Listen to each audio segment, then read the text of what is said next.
So I'm gonna take off my glasses because there's a freaking awful glare, okay guys? Today I'm going to be doing a review on Who Are You? This is actually a detective drama. I think that's what the genre said it was. It is about this couple. They are both detective. The woman's name is Yang Si-eun.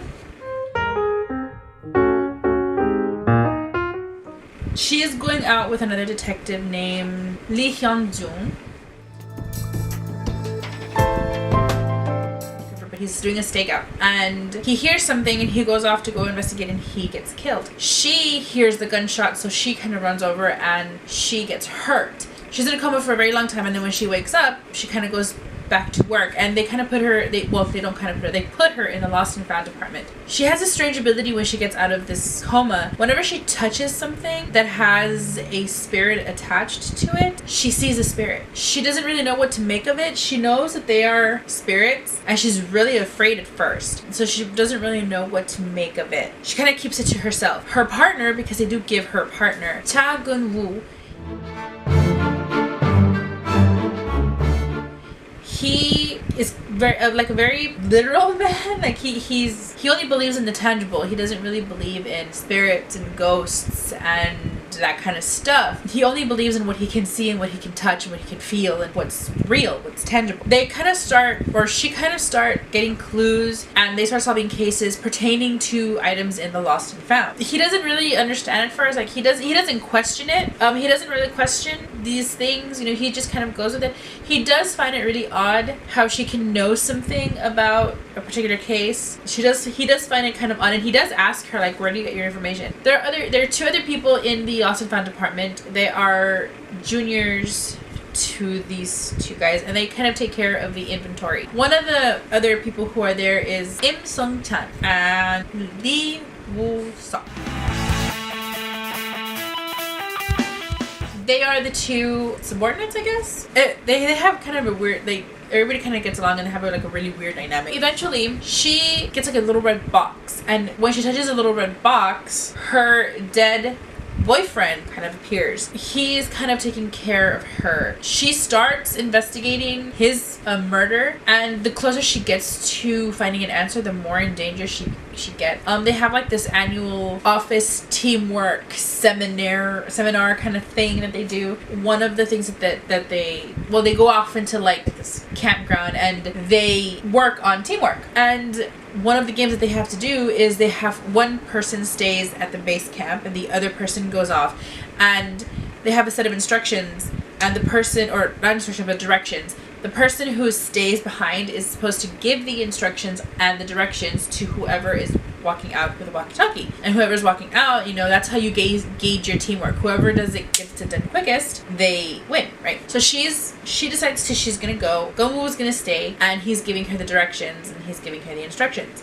She finds the cabin fine, the cabin that they're supposed to find. But when she gets there, she gets attacked. Gong-woo takes off after her. But that's how you know that she's getting closer and closer to finding out what is going on with her, or what happened with her boyfriend. She has this funny quirk. She loses everything. It's kind of like me. I lose everything. She is always forgetting where she puts her phone. She's always losing little things. You know, Gong-woo starts falling in love with her. He starts liking her, and it's so cute. I love him. He's so wonderful. He has a really troubled past, and he looks up to his senior. He wants to be a detective. That's what he wants. And the senior detective is kind of telling him, well, you know, just keep up the good work. Just, you know, maintain a low profile. Just keep up the good work. You know, you'll eventually get there. His senior is Choi Min-sik. He is such a great man. What happens to him is so freaking horrible. The twists and turns that happen in this drama they're so obvious, and you don't want them to be true. It's kind of like in City Hunter, you know, the president, how you kind of wanting him to not be corrupt anymore so he doesn't get caught up in all of this mix.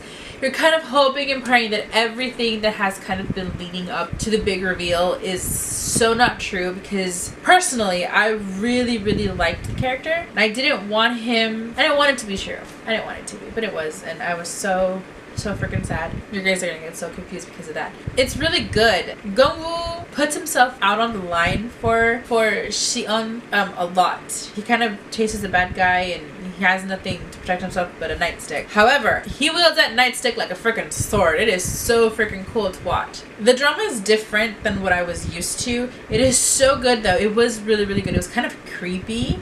I love horror movies. Well, let me rephrase that.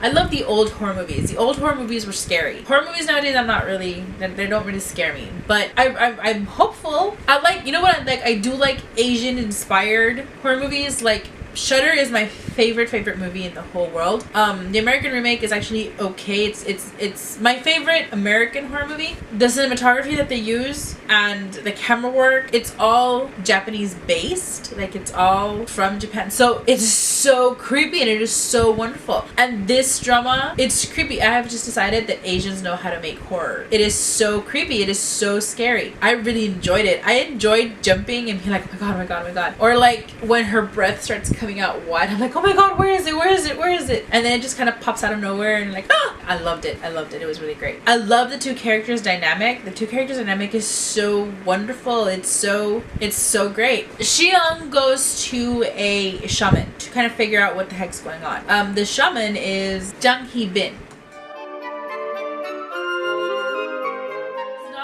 She's not fake. She's a real deal shaman. But everything that everybody's kind of telling her to do is kind of things that she fakes. She hasn't really seen a real ghost until Xiang comes into her little abode and she sees Hyungjun. He's the first ghost that she sees. These ghosts, they don't communicate with Xian at all. They kind of lead her, like they walk and she follows.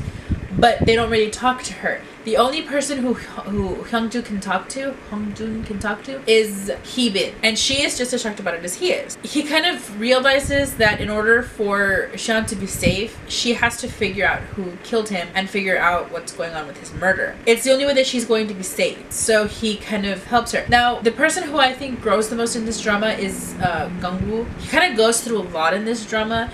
He faces a lot of hardships, but he's also one of the best characters in this drama. He's so loyal and he is so steadfast. You can count on him. He's not going to disappoint. But at the same time, it's one of his problems. He's loyal to a fault. Because he's loyal to a fault, people who disappoint him, he takes it really hard. He's not really up for change. He doesn't really like change. Him and Xian fall in love. He starts falling for her. She's kind of resistant because I think it's been about 2 years since the accident or since he was murdered and she was hurt and she woke up. But for her, it's very fresh. It hasn't been 2 years for her. You know, she went into a coma being in love with this man and she woke up to find out that he was dead. And it hasn't been 2 years. She hasn't mourned him for 2 years. She's been in a coma for 2 years. So for her, it's very fresh. It's almost like, you know, she just went to sleep and woke up the next day. So for her, her feelings are very fresh and her hurt is really fresh, and so she's very resistant. She's very reluctant to give him a chance, but eventually she does, and it's so cute. Gongwoo's my favorite character by far.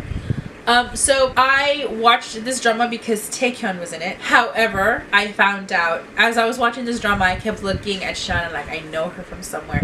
I know that I've seen her somewhere before, and I'm just sitting there and I'm wondering, and I looked her name up. She is in Heartstrings. She is a professor that Ishin is all in love with. Beginning. So I was very happy. It's another face that I recognized. It makes me really excited, you know. I can say like, oh, I know that person, and so I can kind of focus better on this drama. Really odd, but it's true. The drama is really good. I would most definitely watch it again. I'm actually debating whether I should watch it again. I had my finals 3 weeks ago. 3 weeks ago? About 3 weeks ago. So I'm on vacation right now, so I'm wondering if I should just like sit on the couch and pop it in and just watch it again. It'd be really great. I loved it. It was really good. It was really creepy. I really liked it a lot. Thumbs up. That is it for this drama. I'm going to be doing a review to Flower Boy Next Door.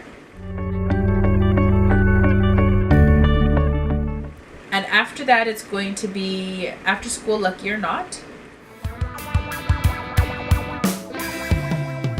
And then I'm going to be doing a review to Monstar.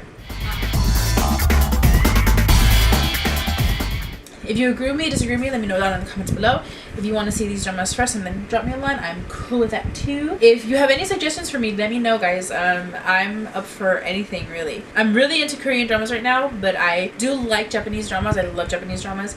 I've seen one Taiwanese drama that I wasn't a fan of, but I do have a request for another one and I do have to watch it. I'm kind of procrastinating on that. I've never seen a Chinese drama, but I will watch one if you guys want me to. If you want to watch these dramas and you don't know where to, I watch Hulu Plus on my phone, my Xbox, and my internet ready TV.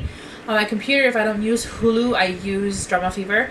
And I also use drama.net for the more obscure dramas. It's free, it's streaming, and it's good quality. The only tedious thing is that each episode comes in like 4 parts and you kind of have to hit play after each part. But other than that, it's really good. I enjoy drama.net. So that is it, guys. I will see you next K-Drama Mondays. Bye, guys. Love you.